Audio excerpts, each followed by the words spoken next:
Chapter 13, Getting Involved on and Off the Job. A working class hero is something to be. John Lennon.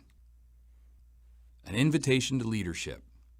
One of the many great things about this business is you don't need a formal education to move up. Your ability to become a lead man, foreman, superintendent, or even contractor is limited only by your own vision and desire.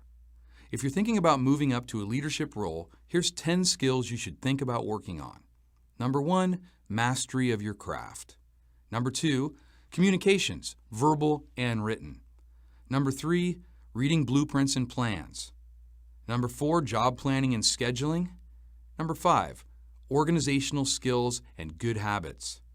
Number 6, time management. 7, motivation. 8, diplomacy. 9, safety management. And 10, computers, like email and the internet. Now, you don't have to be an expert at everything, but you can't get along without a little bit of each one of those. There's plenty of good management books out there, and your union probably has supervision courses. Take them every time that you can. Be a mentor. If you're a journeyman, you have the opportunity to help keep union construction strong by mentoring the next generation. Passing along knowledge and skills is what the apprenticeship program is all about. It's also about being a good person.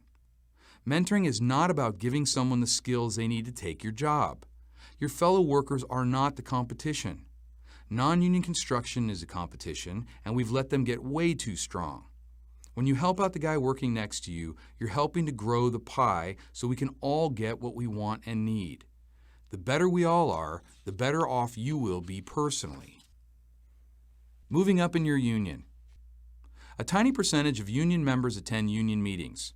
An even smaller percentage serve as executive board members or in other positions. It's easy to see why. It's time away from family and hobbies. But it's not a waste of time. The well-being of the union movement is based 100% on the right people leading. Why not you? If you're interested in challenging yourself, interested in developing your leadership ability, committed to positive change, a good communicator, a great example on the job site, and a leader and a motivator, think about serving as a union leader.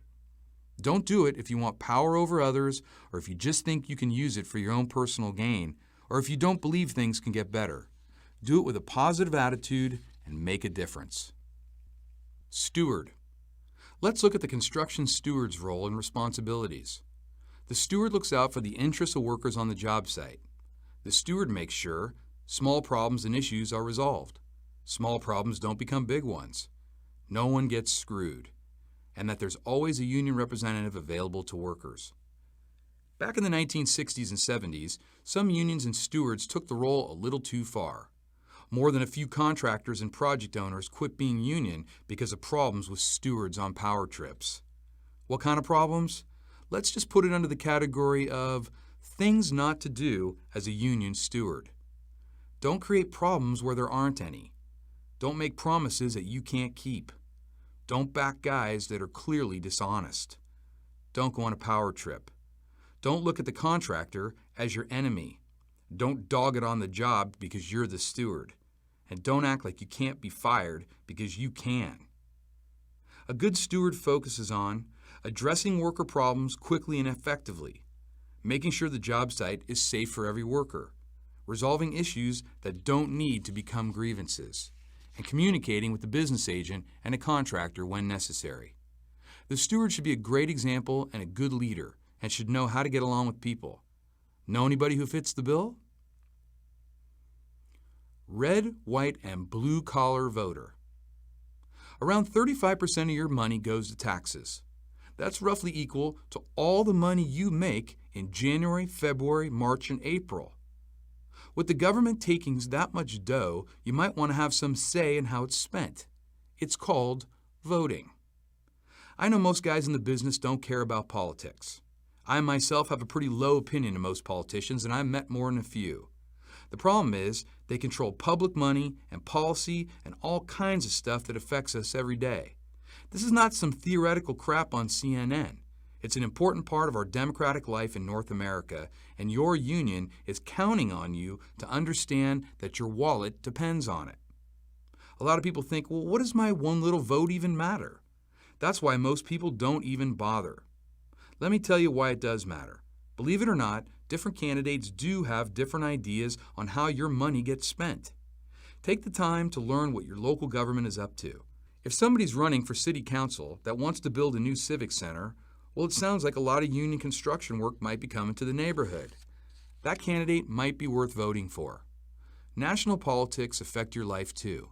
Find out who supports union labor. It's not always obvious. No matter who's in office, get into the habit of calling and writing them to say what you like and don't like about what they're doing with your money. If you don't speak up, they'll figure you don't care. And if you do speak up, they'll know you do. Now, I'm not telling you how to vote. You have to vote your own convictions. It's your right and responsibility. How involved you get is up to you. Just don't be indifferent about it. It's your money, your opportunity, and your vote.